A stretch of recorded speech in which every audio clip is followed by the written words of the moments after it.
Bismillahirrahmanirrahim. Assalamualaikum warahmatullahi wabarakatuh. Hi everybody.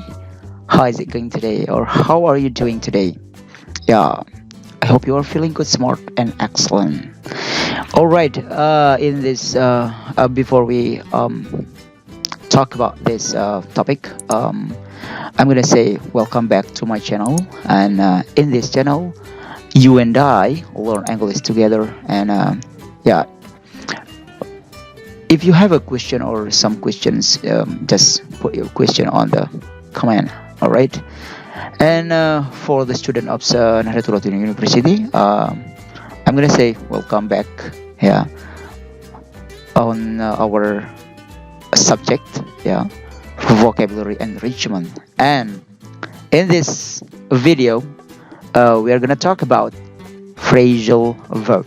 Okay, phrasal verbs are phrases that indicate actions. They are generally used in spoken English and informal text, like maybe like a chat in WA or WhatsApp and social media.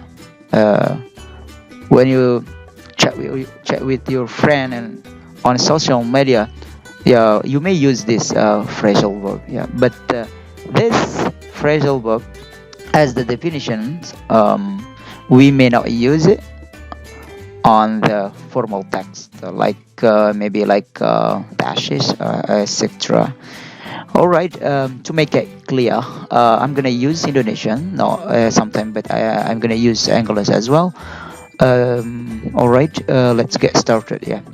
So here, the example of the phrasal verb are get up, sit down, throw away, take away, and pick up. Oke, jadi phrasal verb itu sendiri adalah frase yang mengindikasikan atau tentang suatu pekerjaan atau action.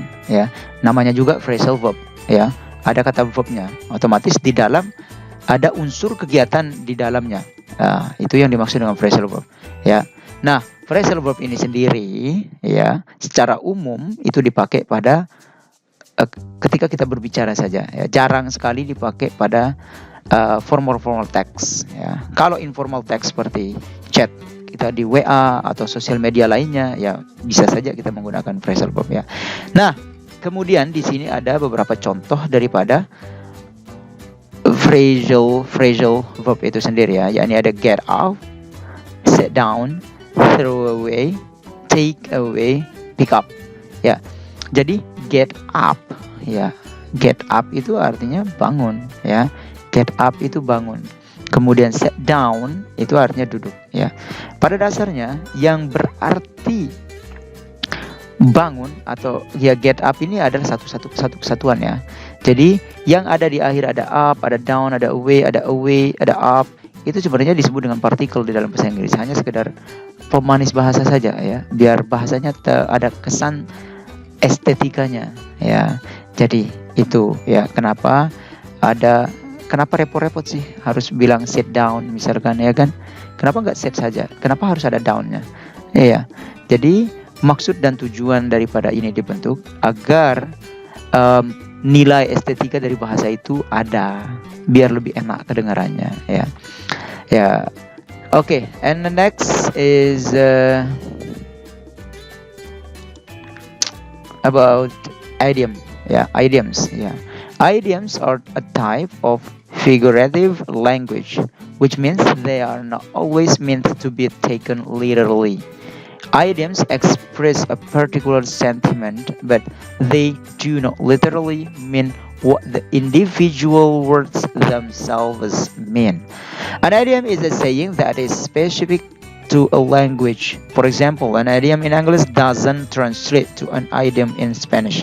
Ya, jadi maksudnya atau bisa dengan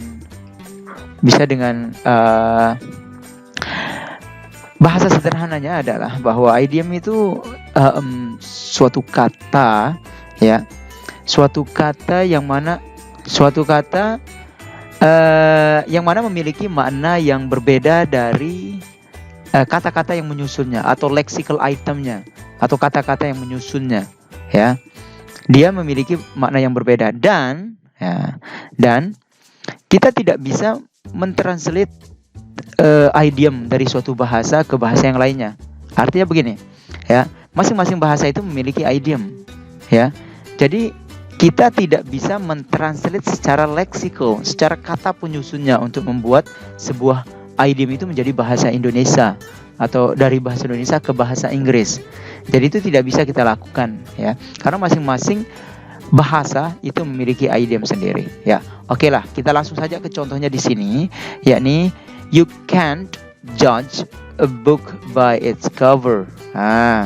Jadi kata judge a book by its cover itu maksudnya adalah ya, jangan menilai sesuatu itu dari luarnya saja, ya.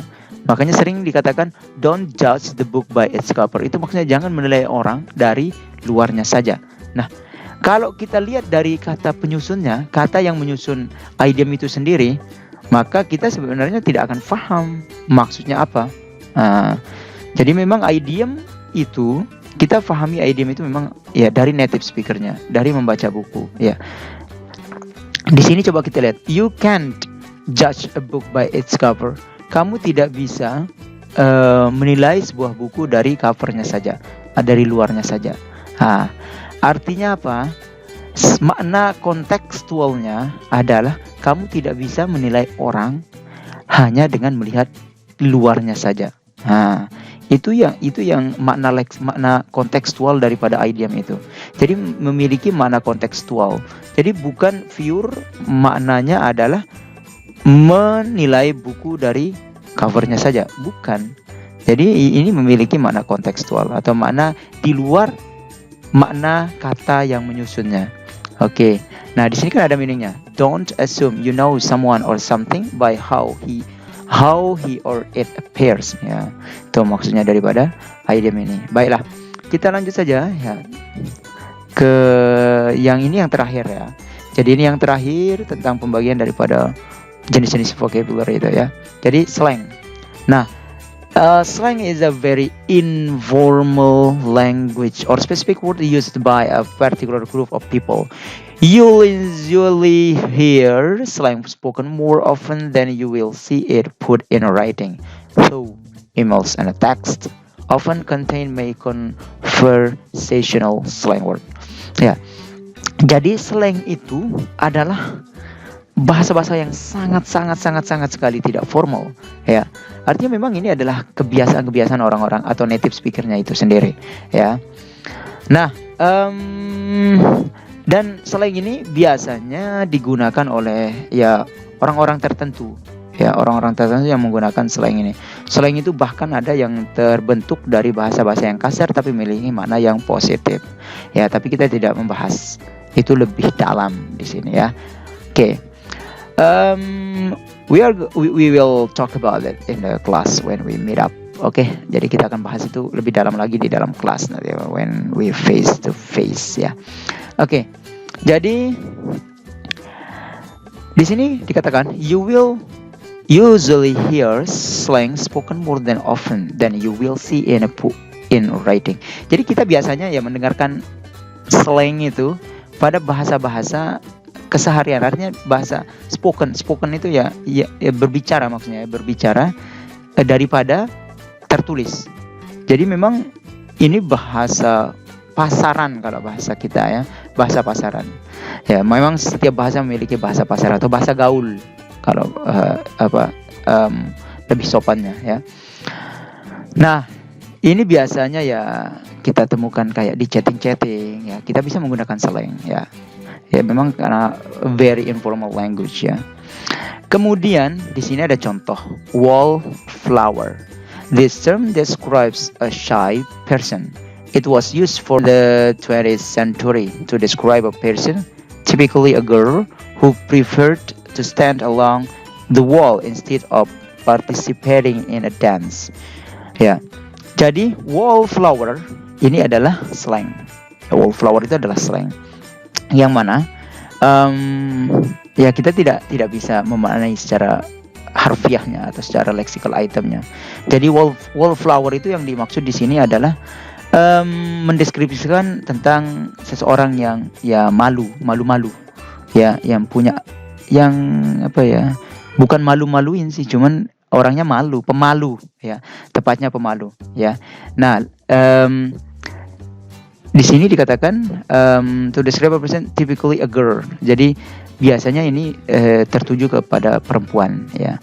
Prefer to stand along the wall instead of participating in a dance ya. Jadi ya, orang-orang yang malu, suka menyendiri, nah, itu disebut dengan wallflower ya. You will have more fun at the dance if you aren't such a wallflower ya.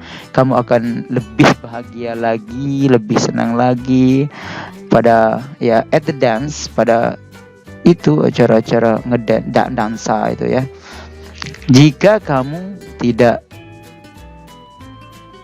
malu. Nah, jadi kamu tidak malu, itu maksudnya ya.